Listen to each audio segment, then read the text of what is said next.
السلام عليكم ورحمة الله وبركاته. اليوم يوم مميز، واللي هو عام جديد 2023.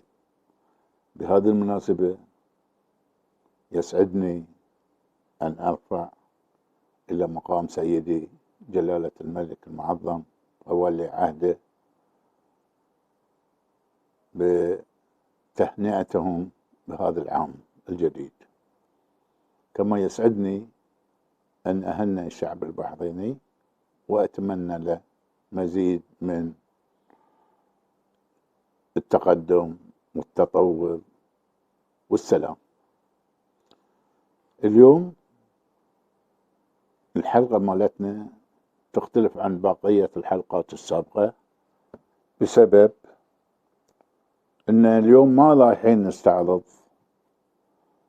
أي كتاب، وإنما رايحين نتحدث عن تجربة مررنا فيها لعام كامل، عام استعرضنا فيه 47 كتاب.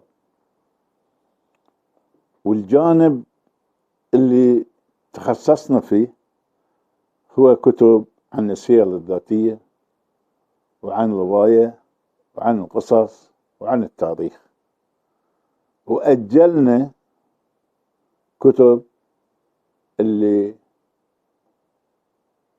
تكلمت عن الشعر والشعراء البحرينيين. وفي الحقيقة الشعراء البحرينيين يشكلون عدد كبير، ولذلك لابد أن احنا نركز على هذا الجانب ونتكلم بقدر المستطاع حسب إمكانياتنا عن كتب الشعر وعن الشاعر وعن إصداراته، عن المكتبات اللي تبيع هذه الكتب وكل ما يتعلق بالشاعر. ولكن نحاول أن حلقة كذا وحلقة كذا وحلقة كذا ننسق ما بينهم. في هذه اليوم رغبت أن أطرح موضوع كثير من الشباب يشوفون بأن الوقت كلش قصير، ومن وجهة نظري الشخصية أنا أشوف الوقت ربما مناسب. ليش؟ لأن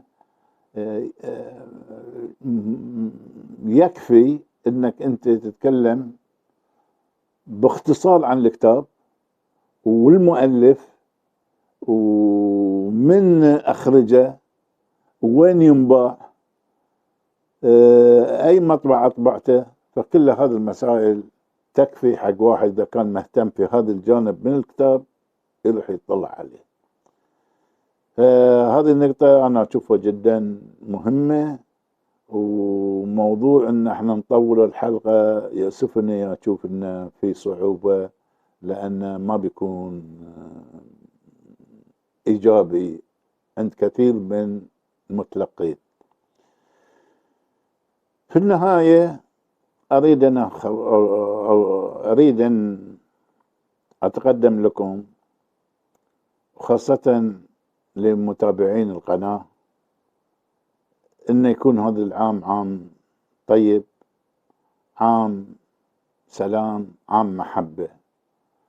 في نفس الوقت أبي أوضح بأن كثير من الشباب المثقفين